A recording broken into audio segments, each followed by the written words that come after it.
for blastoff. X minus 5, 4, 3, 2, X minus 1, fire.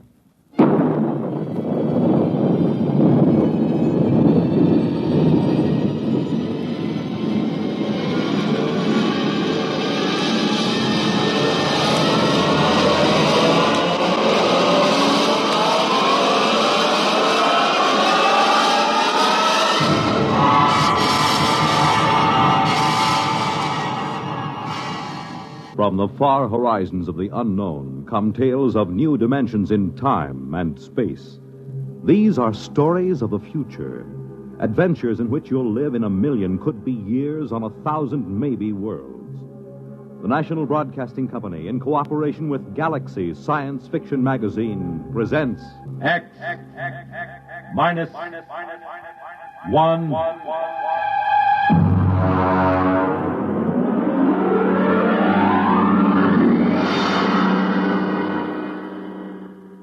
Tonight, Real Gone, starring Al Jasbo Collins.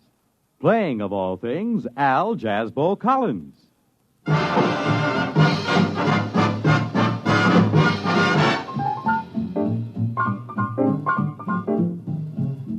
Oh, come in.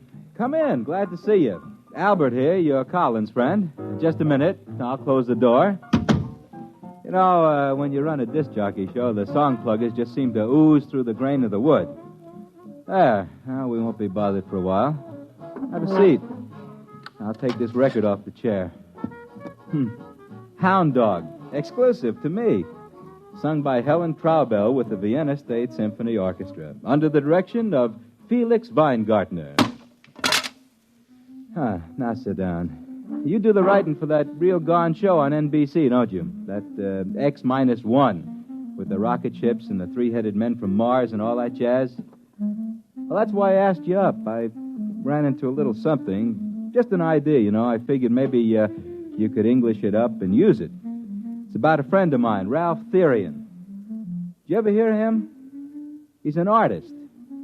I don't mean records or a musician. I mean an artist, a sculptor. I ran into him during the war.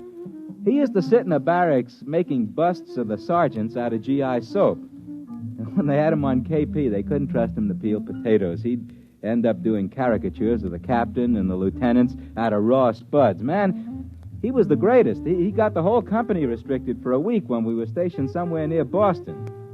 It snowed, and he made a life-size statue out of snow and ice depicting the captain sitting in a howdah on the back of an elephant. The captain didn't mind so much, but the elephant happened to look like the regimental colonel, and he took a dim view of the entire affair.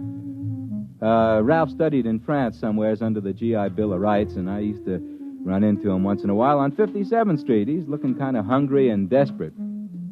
Then one day, a couple of green weeks ago, I ran into him on Madison Avenue, and, man, he looked like he belonged. He had one of them Tyrolean chapeaux with the shaving brush stuck on one side, an important German loading coat, and he was carrying a snakeskin dispatch case. Al! Albert! Well, hello, Ralph, my friend. Well, you're looking great, Al. Hey, I like that beard. Thanks. Kind of gives your face the Mount Rushmore quality. It's generally admired, my friend, but what brings you over here on this Street of Dreams? I was under the impression an artist was immediately downgraded 3 degrees of integrity when he set foot on Madison Avenue. I was just up seeing a client. A client? You've given up the sculpting kick. Oh, no, I'm just working in a new medium. Well, you look real prosperous. How do you like the shoes? Oh, very dapper. Very dapper. I don't believe I've ever seen lizard skin huaraches before. Had them imported, made underwater by natives of Ecuador. Yeah. Takes about 3 hours to have them made, so they use about 12 natives per pair. Ralph, my friend, you give the general impression that you are loaded with loot. I am. There's money in art. Money. You've just got to get something new. Here, wait a minute. Let me open my case.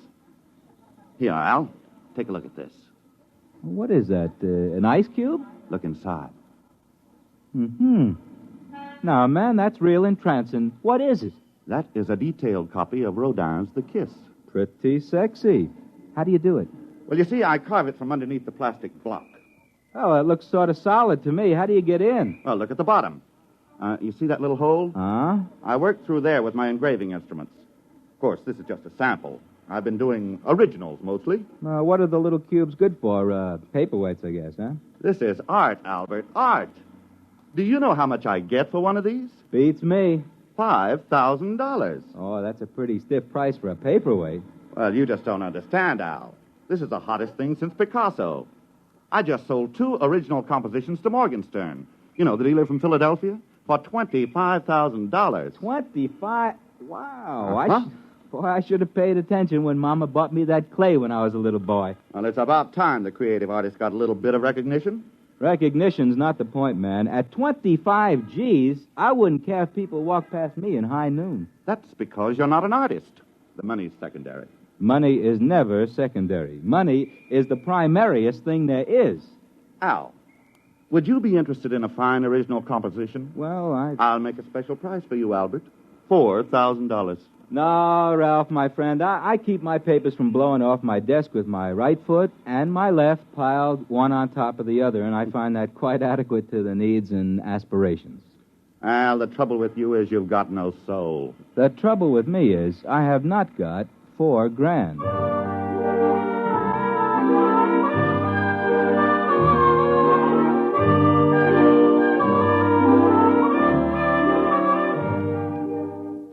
This sort of thing is happening to me all the time. For example, I have a barber who plays unaccompanied Bach chaconnes with a 1/4-inch drill and a length of steel pipe.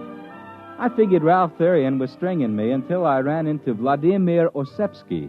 Now, Vladi is one of these men who leads a double life. He composes concerti and avant-garde operas under his Square moniker, but he's better known in the Brill Building as Larry Oss. He got in on the ground floor of this rock and roll affair, and he took an already substantial fortune and ran it up to a fantastic munificence. Larry has money he hasn't even folded yet, and he collects art. I was up at his house one night discussing such things as Tin Roof Blues and Wozzeck by Albin Berg, and Larry got around to showing me his collection. Now, this is Picasso. Larry, that's what I call cool brushwork, my man, cool. I homed it next to the Tintoretto for contrast. Well, this stuff runs into a pile of loot. Well, I figure since I've launched rock and roll on an unsuspecting public, the least I can do is collect old masters and leave them to the nation when I die. It figures. I mean, that figures. Here's my latest. Look, isn't it beautiful? You mean this hunk of plastic? Well, yes. Look into it. That design, that composition, the delicacy of that line. Well, this is the most exciting discovery in art since the invention of red paint. Larry, was this piece of Jim Crackery executed by one Ralph Therian? That's right. You know him? Mm-hmm. Remarkable talent. Remarkable. A genius. And how much did this stroke of genius cost you, if you don't mind my mentioning a crude thing like money? Not at all. Not at all. It was a steal. I got it from Morgenstern. Oh, I outfoxed him. I got it from him for only $30,000. Yeah, you outfoxed him, all right. Tell me something, Larry. What makes this worth $30,000? Albert, what makes a Stradivarius worth $30,000 and a fiddle played on the street by a beggar? $3, huh? You mean his stuff is that good? It's art, Albert. This is art. This is genius. To work with such delicacy and such control and such genius in so small a space. You see, that's it. This plastic block is how long? About 2 inches? And yet within this 2 inches is the majesty, the feeling of a sculpture 20, 30 feet high. This is an art which has not been known in the world since the painters of miniatures in the late Renaissance. Boy, then it's for real. For real. This is the gem of my collection. The Picasso, the Renoir, the Cézanne will, in time, fade into insignificance. This is a new art form. Brilliant. Brilliant. And now let me play a new record we're putting out. It's called I Love You, Baby, 'Cause Your Lower Lip Drags on the Ground. A real cool you-bangy beat.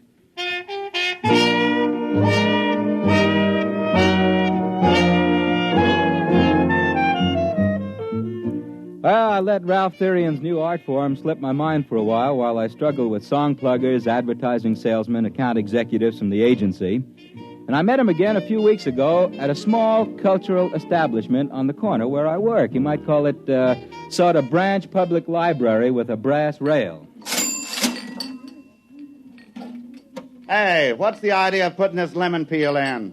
If I wanted a fruit salad, I'd ask for it. How do you do, Ralph, my friend? Oh, hello, Al. Ah, you look like you're thriving, my man. Well, as a matter of fact, I just signed a contract with Morgenstern to deliver $100,000 worth of my original compositions.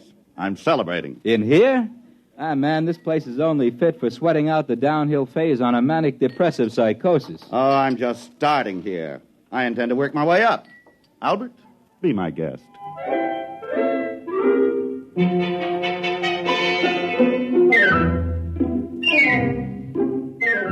Well, I just had a difficult morning with the station manager who has an illusion in his little ricky-ticky mind that my program is the answer to Lawrence Welk and Guy Lombardo.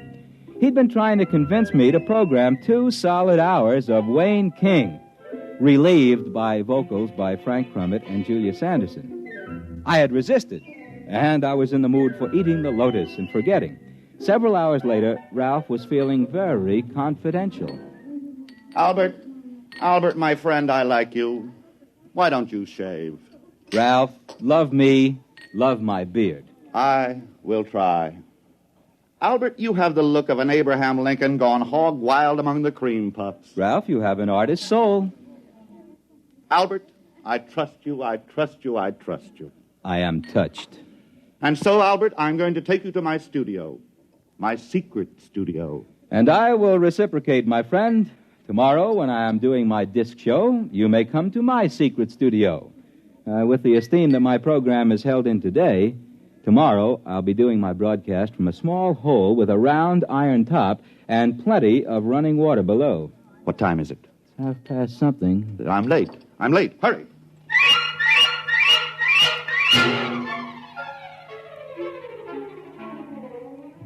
He took me to a loft somewhere down in the banana warehouse section. He had 3 locks on the door, and he opened them with 3 separate keys. I stepped inside and took a look around. The loft stretched a whole city block. The only thing that kept the New York Rangers from using it as a practice rink was the lack of ice. It was empty, except in one corner of the room there was a mess of machinery. Looked as if someone had eviscerated a television set and left it to die of shock. There was a weaselly-looking little man in a shiny blue suit standing in the middle of the floor tapping his foot. Syrian, I've been waiting for half an hour. Where have you been? Now, take it easy, Burson. Take it easy. Plenty of time. I've told you the active life of the catalyst is only... Who's this? This is my friend Al. Al Collins. Well, who is he? And what is he doing here? I've told you we must have no one here. Now, he's my friend. I trust him. Oh, I suppose you've told him all about it. Yes, I have. Have you got the stuff? Certainly I have. 3 ampules, but it won't last. You've got to hurry. Roll up your sleeves. Oh, now, just a minute, both of you gentlemen. If I've been brought down here to witness the inoculation of a little happy juice into somebody's arm, I'm leaving. I have no desire to tangle with the Federal Narcotics Bureau. Now, Albert, do I look like I'm taking narcotics? I wouldn't swear to it. You don't understand. In those little glass bottles is a secret of $100,000. And I'm going to show you how I do it. First, we take a plastic cube out of my pocket. So. We put it down on the grid in the middle of the floor. So. Now, if you will kindly step to the outside of the white line painted on the floor. Back there. Go ahead. Now, Mr. Burson, we'll turn on the machinery. Now, I take this vial of catalyst, thus, and pour it over the plastic block. So. Now, we wait.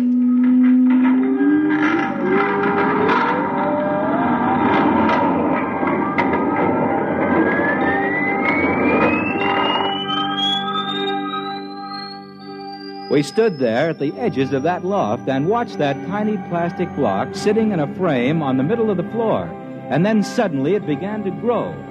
In about 20 minutes, that cute little plastic block stood about 20 feet on its side. It almost touched the skylight, and there was about a foot of clearance on each wall. See, the long organic chain of molecules in the plastic is infinitely expandable under the right conditions. Is that a fact? By applying the right voltages in series, we can expand the cube to about this size. But there's an outside limit due to the cohesive charge on the molecules. Oh, naturally, of course. Those molecules do stick together. Well, it's the catalyst that does it. And I make that. I make the catalyst. Do you hear that, Therian? I make it. Now calm down, Burson. Without me, you just have a great big blob of plastic. I'm the one who turns it into money. You see, Albert, a cube this big is as soft as putty inside. Now I take my pneumatic drill and I make a hole in the bottom. And then my tools, and I start to carve my pretty sculptures inside. Therian, I'm warning you. I won't take this kind of treatment for long. Now calm down, Burson. You're getting your 10% cut. 10%! 10%! Why, before I brought you this process, the only artwork you could get people to look at was mustaches on subway advertisements. Burson, that is the typical wailing of the non-creative technician. Envy, pure envy for genius. Now look out. I'm going under there and start work. I want 50%, Therian. 50%. That's only fair, isn't it? I put it to you, Mr. Collins. Just keep me out of it, gentlemen. Leave me out of it. I'm warning you, Therian. I'm warning you. Just get out of my way, grease monkey. Let an artist work.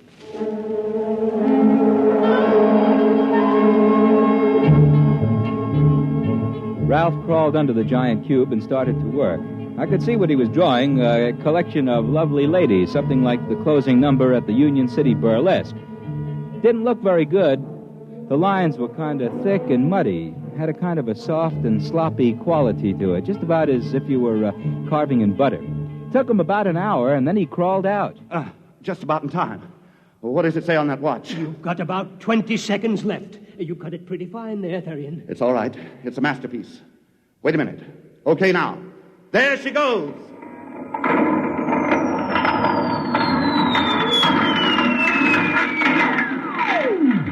Well, now, what happened was that plastic cube that was blown up to about 20 feet on the side suddenly popped like a balloon with a cigarette stuck in it. And what ended up was that tiny little 2-inch cube sitting in the middle of the floor. Ralph picked it up and brought it over. Look at it. Beautiful. Beautiful. The work of genius. The work of science. Makes a real nice paperweight. Albert, my friend, what you have just seen was the creation of a $20,000 masterpiece. Take a good look. I did take a good look. The whole design was there. But what had looked to me like kind of a muddy, buttery picture when it was 20 feet high was now sharp and beautiful and clear as a snowflake. I went back to the studio and demonstrated my independence by scheduling 2 solid hours of Dizzy Gillespie. The next day, I got a telephone call just before I went on the air. It was Ralph asking me to come over to the studio. Said it was important. So, after the show, I shook the last song plugger out of my lapels and headed down to Ralph Therian's loft. I found that fellow Burson walking up and down at the edge of the room, looking at his stopwatch nervously. They had another plastic cube blown up in the middle of the room, and Ralph was inside the cube working. They were having quite an argument. I know you got paid off today, Therian, $100,000. I know you got it, and I want my share, 50%. Don't bother me. I'm working. Hi, Ralph. Oh, hi there, Albert. Just a minute. Wait till I crawl out. I warned you. You can't say I didn't warn you. There'll be no more of the catalyst. No more. Listen to him, Al. That's why I asked you over. I wanted a witness. And you're the only one who knew all about it already. Oh, now look, gentlemen, I told you not to get me involved in this. Now listen. This little worm, this test tube termite, had the gall to threaten not to bring any more of that catalyst. But I warned you. I want my share of that 100,000. If you'll excuse me, I'll get back into that masterpiece. That catalyst is only good for 2.7 hours. Hand me the drill, will you, Burson? Here it is. But I warned you. Boy, this plastic is tough today. All right. Must be a lower grade. I warned him. He must have the money here somewhere. Yes, it must be somewhere. Bills. Your check stubs. What are you doing over there, Burson? Looking. Just looking. Well, if you're looking for that $100,000, you can stop. I've got it right here in my pocket. Now, don't bother me while I finish work. What? Therian, come out of there. Come out. I've got to finish just a little more. Come out, you don't understand. Come out. Get out of my way, Mr. Collins. With pleasure. Therian, hand me that money. Quick. Get out of my way, Burson. I'm working. But listen, you don't understand. The catalyst. Let go of me. The catalyst. I made it up half strength. Give me that money. Quick, the money.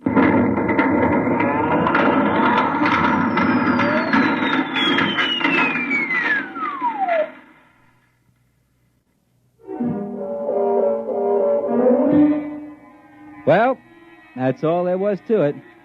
I figured out that little fella from the plastic company figured he'd get himself a new sculptor when he made up that catalyst half strength. The two of them were in there when the roof fell in. The roof and the walls. Well, that's about all there is to it. Figured you might be able to use the story. I wrote a few notes on it. They're here somewhere, under the paperweight. Oh, would you like to see the paperweight? Little plastic cube about 2 inches. Look in there. Two fellers with their hands around each other's throat. Looks realistic, don't it? As if they were squeezing. Of course, this one's an improvement on the work Ralph Therian did. This one's in full color.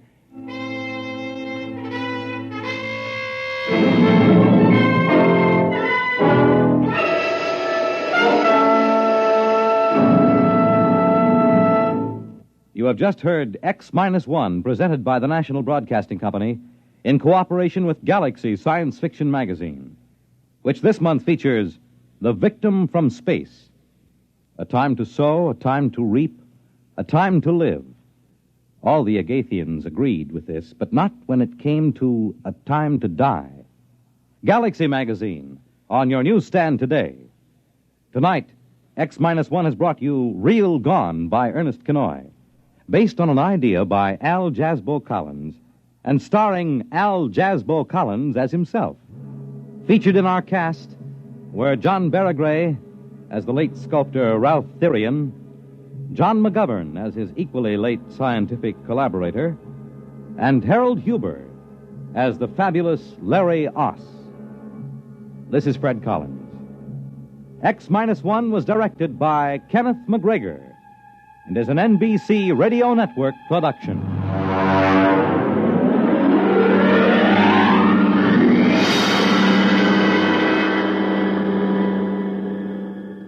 NBC takes you across the nation, around the world, with news on the hour and the exciting hotline service all day, every day.